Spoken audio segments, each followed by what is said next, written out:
মেঘলা আকাশ, মৃদুমন্দ বাতাস যেন গুনগুনিয়ে গান গেয়ে চলেছে কানে কানে। বাতাসের স্পন্দন হৃদয়কে দুলিয়ে দিয়ে যাচ্ছে। একা ক্লান্ত পরিশ্রান্ত রমণী হেঁটে চলেছে চেনা পথটা ধরে। সেই ঝিরিঝিরি বাতাসের তোড়ে অজস্র সোনালু আর কৃষ্ণচূড়া ঝরে পড়ছে শান্ত স্নিগ্ধ রাজপথে। থমকে গেল মেয়েটি। এ যে এক অনবদ্য সৃষ্টি। কারো রংতুলিতে আঁকা সবচেয়ে সুন্দর ছবিটা মন্ত্রমুগ্ধের ন্যায় চেয়ে রয়। প্রকৃতির শ্রেষ্ঠ রূপটা এঁকে নিতে থাকে মানুষপটে। নিমিষেই সকল ক্লান্তি যেন মিলিয়ে যায় স্নিগ্ধ বাতাসের সাথেই। একের পর এক ক্লাসের চাপে মাথায় জোঁকের মতো চেপে বসে থাকা ব্যথাটা যেন নিমিষেই বাষ্পীভূত হতে শুরু করে। দুই হাত প্রসারিত করে দমকা হাওয়ার কাছে সঁপে দিল নিজেকে খানিকক্ষণ, অনেকক্ষণ। মনে হলো জগতের সুখী প্রাণটা এখন সে। এর থেকে সুন্দর অনুভূতি আর হয় না। নিজেকে কি মনে হচ্ছে? উড়ন্ত পাখি। ইস, যদি ডানা থাকতো, ডানা মেলে উড়ে আসতো দিগন্তের পর দিগন্ত। উড়তেই থাকতো, উড়তেই থাকতো। উড়ন্ত বালিকাকে ফেরাতে মা ছুটত পথে পথে। ক্লান্ত হলে তবেই সে ফিরত মায়ের কোলে। পৃথিবীর সবচেয়ে সুখী মানুষটা হয়ে ক্লান্ত দুপুরের এই বেলাটাতে টিচার্স কোয়ার্টারের সামনের এলাকা একদম নিস্তব্ধ ঢাকা থাকে। সেই পথের ধারেই সারি সারি কৃষ্ণচূড়া আর সোনালু। মেয়েটা রোজ এই পথ ধরে বাড়ি ফেরে। হেঁটে ক্যাম্পাস গেটের বাইরে গিয়ে রিকশায় ওঠে। হঠাৎ মনে হলো পাশে কেউ এসে দাঁড়িয়েছে। চেনা পারফিউমের ঘ্রাণটা জানান দিল তার উপস্থিতি। ফিরে দেখার প্রয়োজন পড়ল না। নিমিষে নিজেকে গুটিয়ে নেয় বালিকা, ঠিক যেমনভাবে শামুক নিজেকে লুকিয়ে ফেলে শক্ত খোলসে। মনের কোথাও দপ করে জ্বলে ওঠে। ছেলেটার সমস্যা কি? কেন পিছে পড়ে আছে? অথচ ছেলেটাকে সে চেনে না এক বিন্দু। কোন ডিপার্টমেন্ট, কোন সেমিস্টার কিচ্ছু জানা নেই, এমনকি নামটা অব্দি। অবশ্য কখনোই ইচ্ছে জাগেনি, আগ্রহ জন্মায়নি ছেলেটার প্রতি। কি করে জন্মাবে? জন্মদাত্রীর কঠোর নিষেধ আছে, কোনো সম্পর্কে জড়ানো যাবে না। বালিকা চুপচাপ পায়ে এগিয়ে চলল সামনে। আর চোখে নজরে এলো একজোড়া সাদা স্নিকার্স ঠিক পরিমিত দূরত্ব বজায় রেখে পাশে হেঁটে চলেছে। জোরেও না, আস্তেও না, ঠিক যেন পায়ে পায়ে। জেবিনের একবার ইচ্ছা হলো ঝাড়ি দিই, তারপর মনে হলো থাক। ছেলেটা কখনো আগ বাড়িয়ে কোনো কথা বলেনি, তাই সেও কোনোদিন কিছু বলার প্রয়োজন মনে করেনি। কিন্তু ইদানিং ছেলেটার মাত্রাটা সীমা অতিক্রম করছে। যেখানে সেখানে হুটহাট উপস্থিত হয়, আবার হুট করেই মিলিয়ে যায়। শুধু জানান দিয়ে যায় তার উপস্থিতি। কেন এমন করছে সেটা কি জিজ্ঞাসা করা উচিত জেবিনের? মনে মনে ছক কষে ঠিক কি প্রশ্ন করা যেতে পারে, কিন্তু বিশালদেহী যুবকের সামনে সাহসে কুলোয় না। থাক, আজ না, আরেকদিন। দ্রুত পদক্ষেপ ফেলল সে স্থান ত্যাগ করতে। কিন্তু কি আশ্চর্য, পর মুহূর্তে দেখল পায়ের গতি বেড়ে গেছে সেই লম্বাটে পাঁজরারও। এবার মাথায় রক্ত উঠল জেবিনের। হুট করে থেমে গেল সে। প্রচণ্ড আক্রোশ নিয়ে পেছনে ফিরে তাকানোর আগেই বুঝতে পারল পায়ের মালিক তার গন্তব্য বদলে ফেলেছে। বিশাল দেহী যুবক দ্রুত পদক্ষেপে পালাচ্ছে যেন।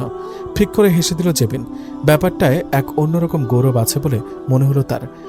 ওর মতো লিলিপুটের ভয়ও যে কেউ ভয় পায়, তটস্থ হয়, গর্বে নিজের পিঠ চাপড়ে দিল মনে মনে। তুমি পারবে মেয়ে, গুড জব। সেদিন ক্যাম্পাস গেটের বাইরে এসে দাঁড়াতেই মুষলধারে বৃষ্টি। মাথায় ছাতাটা মেলে রাখলেও বৃষ্টির ছাঁট থেকে বাঁচাতে পারছে না নিজেকে। এদিকে বৃষ্টির মধ্যে কোনো রিক্সাও নেই। এদিকটাতে এমনিতে রিক্সা কম থাকে। এদিকে ক্যাম্পাসের ভেতরে ফিরবে সে উপায়ও নেই। তাহলে অনেকটা পথ হাঁটতে হবে কোনো ছাউনি পেতে। অগত্যা সেখানে দাঁড়িয়ে থাকাকেই যথোপযুক্ত মনে হলো জেবিনের কাছে। বেশ খানিকক্ষণ পর রাস্তার ওই মোড় বেয়ে যেন বৃষ্টির মাঝে ঝাপসা ভাবে দেখলো একটা রিক্সা আসছে। খালি কিনা বোঝা যাচ্ছে না, তবুও মনের কোথাও আশার আলো জ্বলে উঠল। রিক্সাটা খুব দ্রুত গতিতে ওর সামনে এসে থামল। রিক্সা থেকে বিশাল দেহী মানুষটা ঝাঁপ দিয়ে নিচে নেমে গেল। জেবিন চিনল। ঝুম বৃষ্টিতে ভিজতে ভিজতেই রিক্সা মামার বিল পরিশোধ করে খুব স্বাভাবিকভাবে বলল, মামা, ওনাকে পৌঁছে দিয়ে আসেন। রিক্সা মামা ইতস্তত হয়ে বলল, কিন্তু মামা, আপনার নাকি পরীক্ষা? ছেলেটা মাথা নেড়ে বলল, সমস্যা নেই, ওনাকে নিয়ে যান। ছেলেটা একদম ভিজে চুপচুপে হয়ে গেল মুহূর্তেই। পুরোটা ঘটনা ঘটল জেবিনের সামনে। সে ছাতাটা এগিয়ে দিয়ে বলল, আপনি ভিজে যাচ্ছেন, ছাতাটা নিন। চোখের পানি মুছে মাথার ভিজে যাওয়া চুলগুলোর মাঝে আঙুল চালিয়ে চুলগুলোকে ঠেলে দিল পেছনের দিকে। এতক্ষণে একবারও না তাকানো ছেলেটা এবার তাকালো জেবিনের দিকে। ভিজে যাওয়া চোখের দৃষ্টি কি ধারালো ছিল? জেবিনকে বিদ্ধ করল কি? কি ছিল সে দৃষ্টির মাঝে? জেবিনের অস্তিত্বকে নাড়িয়ে দিল এক লহমায়। নিল না ছাতাটা। ধীরে চোখ নামিয়ে দ্রুত পায়ে হেঁটে গেল ক্যাম্পাসের ভেতরে। জেবিন ঘুরে দেখল তাকে। ডান কাঁধে ঝোলানো ভার্সিটি ব্যাগ। ছেলেটা এক হাত উঁচিয়ে ঝাঁপ দিয়ে ছুঁয়ে দিল কৃষ্ণচূড়ার একটা ডাল। সে ডালের সকল পানি ঝরে পড়ল তার গায়ে। জেবিন অবাক হয়ে দেখল মানুষটার পাগলামি। এত বড় মানুষ এমন ছেলে মানুষই করে? সে এবার পেছনে ফিরে রিকশায় উঠল। রিকশা এগিয়ে চলল বৃষ্টির প্রাচীর ভেদ করে। মামাকে গন্তব্যের তথ্য জানাতেই মামা জিজ্ঞেস করে উঠলেন, আপনি কি ওনার কিছু হন? না, কেন? উনি বললেন, ওনার 3টায় চাকরির কি পরীক্ষা আছে আজিমপুর স্কুল অ্যান্ড কলেজে। এতক্ষণে তাড়াহুড়ো করে চালিয়ে নিয়ে আসছিলাম, অথচ আপনাকে দেখেই নেমে গেল। আপনি তার পরিচিত না হলে আপনাকে দেখে নেমে গেল কেন? প্রশ্নটা ভাবনায় ফেলে দিল জেবিনকে। আসলেই ওনার পরীক্ষা ছিল। হাতটা উল্টে দেখল ঘড়িতে বাজে 2:55। এখান থেকে আজিমপুর স্কুলে পৌঁছাতে মিনিমাম 15-20 মিনিট তো লাগবেই। তাহলে সে তাকালো সামনের বৃষ্টির মাঝে। বৃষ্টির ঝাপটা ভিজিয়ে দিচ্ছে যাচ্ছে তাকে। মনে তখন চলছে হাজারটা ক্যালকুলেশন। চাকরির পরীক্ষা মানেই ভাইয়াটার অনার্স কমপ্লিট। হ্যাঁ, অবশ্যই উনি মাস্টার্সের, কিংবা সেটাও শেষ। মানুষটাকে গত 6 মাস ধরেই সে ঘুরঘুর করতে দেখেছে। ঠিক কেন, কোন কারণে সেটা জানে না জেবিন। ওই তো ওরিয়েন্টেশন প্রোগ্রাম থেকে শুরু করে তারপর থেকে একজোড়া চোখ তাকে খুব গভীরভাবে পর্যবেক্ষণ করত। এটা ঠিক টের পেত সে। তারপর যখন প্রথম যেদিন বড় ভাইয়ারা ডাকলো কথা বলতে, সেদিনও অদ্ভুত কারণে কারো ফোন পেয়ে একজন ভাই বলে উঠলেন, জেবিন জয়নবকে। জেবিন উঠে দাঁড়াতেই বলল, আপু তুমি যাও, তোমার এখানে থাকার দরকার নেই। আর কোনো সমস্যা হলে অবশ্যই বড় ভাইদের স্মরণ করবে, একটু হেজিটেট করবে না। আমরা তো তোমাদের জন্যই, কি বলো? কোনো এক অদ্ভুত কারণে জেবিন কেন জানি স্পেশাল ট্রিট পেয়েছে বড় ভাইদের থেকে। কেউ কোনোদিন চোখ তুলেও দেখেনি। এমনকি ম্যাথের প্রফেসর আহমদুল্লাহ স্যার আলাদা একটা ভালোবাসা দেখাতো, সবসময় মা মা বলে কথা বলতো। জেবিন অবাক হতো। এসব আরও হাজারটা ভাবনা ভাবতে ভাবতে পৌঁছে গেল নির্দিষ্ট গন্তব্যে। তারপর মাস 6 কেটে গেল। জেবিন ভীষণ ব্যস্ত ছিল এতদিন ফার্স্ট ইয়ার ফাইনাল নিয়ে। পড়তে পড়তে পাগল হবার জোগাড়। সারা বছর না পড়লে যা হয় আর কি। সারা বছরের পড়া কয়েকদিনে শেষ করা। পরীক্ষাটা শেষ করে মাথাটাকে ভীষণ হালকা লাগছে তার। আসরের নামাজ শেষ করে মা ডেকে বললেন ছাদ থেকে ঘুরে আসতে। তাই ছাদের দিকে পা বাড়ালো সে। প্রতিদিন পড়তে পড়তে ক্লান্ত হয়ে গেলে সন্ধ্যার আগে ছাদে হেঁটে যেত। শরীর মন পুনরায় চনমনে করে টেবিলে ফিরত।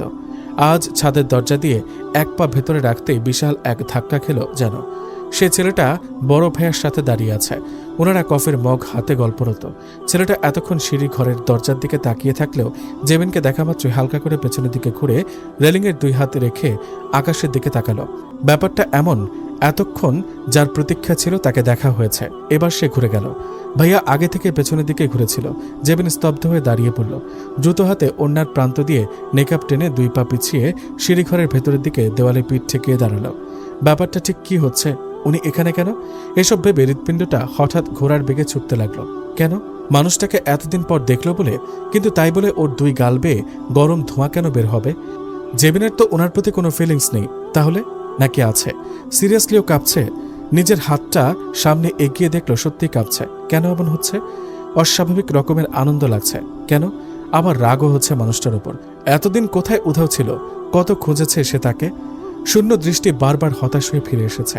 শত মানুষের ভিড়ে কেন যে ওর চোখ জোড়া এই বিশেষ মানুষটাকে খুঁজত। চেনা পথটা ধরে আসতে গেলেই সে ঝাঁপ দিয়ে কৃষ্ণচূড়ার ডাল ধরার দৃশ্যটা কেন চোখে ভাসত সেটা জানা হয়নি কখনো জেবিনের। সে চোখ শক্ত করে বন্ধ করে দাঁড়িয়ে থাকলো। ক্ষণকাল কাটল। নিজেকে শান্ত করতে গিয়ে যেন অশান্তই হয়ে উঠছে বারবার। তখনই জিতু ভাইয়া ডেকে উঠল, জেবিন এদিকে একটু আয় তো। জেবিন চোখ খুলে বাম পাশের দরজার দিকে ফিরতেই নজর মিলল সেই গভীর দৃষ্টির মানুষটার সাথে।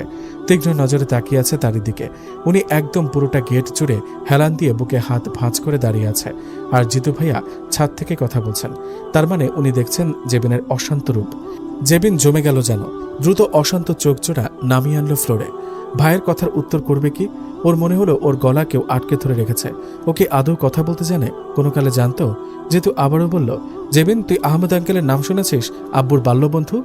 যখন ময়মনসিংহ থাকতাম তখন ওনাদের বাসায় আমরা ভাড়া থাকতাম। তোর অবশ্য মনে পড়বে না, তুই ছোট ছিলিস। উনি ইশতিয়াক ভাই, আহমেদ আঙ্কেলের বড় ছেলে। জেবিন চুপচাপ ফ্লোরের দিকে তাকিয়ে ভাইয়ের কথা শুনছে। একজোড়া দৃষ্টি যে তাকে ঘিরে রেখেছে সে সেটা টের পাচ্ছিল তখনও। যেহেতু এবার ইশতিয়াক ভাইয়ের দিকে তাকিয়ে বলল, ভাই দেখি আমাকে যেতে জায়গা দেন, আপনারা কথা বলেন। তারপর ফিসফিসিয়ে বলল, এক্সট্রা প্রিকশন ফর ইউ। অপেক্ষায় তো ছিলেন, কিন্তু জানেন তো না ও কি চিজ। এমনিতেই ওর মাথায় স্ক্রু সব ঢিলা, আপনারটাও ঢিলা করে দেবে। আমাদের সবার স্ক্রু খুলে ওর ড্রয়ারে তুলে রেখেছে। তাই বি কেয়ারফুল অফ হার। পরে কিন্তু দোষ দিতে পারবেন না।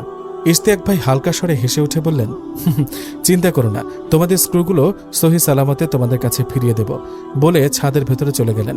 জেবিন হিসাব মেলাতে থাকলো। আহমদ আঙ্কেল মানে কি ম্যাথের আহমদুল্লাহ স্যার? তাহলে বাবা কেন এতদিন বলেনি? জিতু ভাইয়া নেমে যেতে গেলেই জেবিন ভাইয়ের টি শার্টের পেছন থেকে টেনে ধরল। জিতু তাকাতেই মাথা এপাশ ওপাশ নাড়িয়ে বুঝালো যেও না। জিতু স্নেহময় দৃষ্টিতে তাকিয়ে বলল, ভয় নেই ভাই, আছি তো, তুই কথা বল। তারপর হাত বাড়িয়ে নেকাবটা আলতো হাতে খুলে বলল, এটা খোলা থাকুক। জেবিন লজ্জা পাচ্ছে ভীষণ। সে ফিসফিস করে বলল, কি কথা বলবো? আমি কি তাকে চিনি? এবার জিতু আরো ফিসফিসিয়ে বলল, সত্যি চিনিস না? কিন্তু তোকে দেখে তো আমার মনে হচ্ছে অন্য কিছু। তুই এত নার্ভাস হচ্ছিস কেন? সত্যিটা বলতো। জেবিন এবার একটা কিল দিল বড় ভাইয়ের হাতে। ভাই বোনের কথার মাঝে গলা ঝাড়া দিয়ে শব্দ করল ইশতিয়াক, জিতু বোনের জন্য আরেক কাপ কফি পাঠিয়ে দিও, তোমার দেরি হচ্ছে মনে হয়। জেবিন ভাইয়ের টি শার্ট ছেড়ে দিল। জিতু নামতেই জেবিন পেছনে ফিরলেই সেই মানুষটার সাথে নজর মিলল আবারও, তবে এখন একদম শান্ত দৃষ্টিতে তাকিয়ে ওর দিকে মুগ্ধ নয়নে। ও হাতের তালুতে আরেক হাত দিয়ে ঘষে চলেছে অনবরত। কি করা উচিত?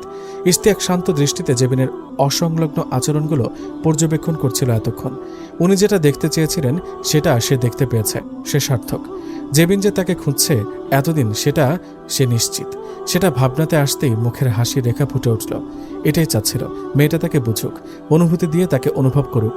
তার সবটা হয়তো সে পেয়ে গেছে। জেবিনকে স্বাভাবিক করতে ধীর গলায় বলল, জয়নব ছাদে আসুন, বসে কথা বলি আমরা। ইশতিয়াক হেঁটে গেল ছাদের বাম পাশের ছাউনির নিচে, যেখানে আগে থেকে একটা কফি জোন আছে। জেবিন মাঝে মাঝে কফি আর বই হাতে এখানে একবেলা কাটায়। জায়গাটা ভীষণ পছন্দের তার। ওনাকে চলে যেতে দেখে জেবিন দেখল এখনও ওর বুক কাঁপছে।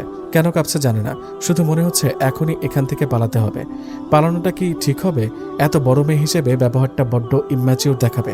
আর যেহেতু আম্মা পাঠালো, তার মানে অবশ্যই পুরোটা তাদের অনুমতিতেই। সে কোনো রকম ইতস্তত পায়ে এগিয়ে গেল কফি জোনটার ওইদিকে। ইশতিয়াক একটা চেয়ার সরিয়ে তাকে বসতে ইশারা করলো। তার চোখে মুখে সে স্নিগ্ধকর হাসিটা লেগে আছে। জেবিন বসল।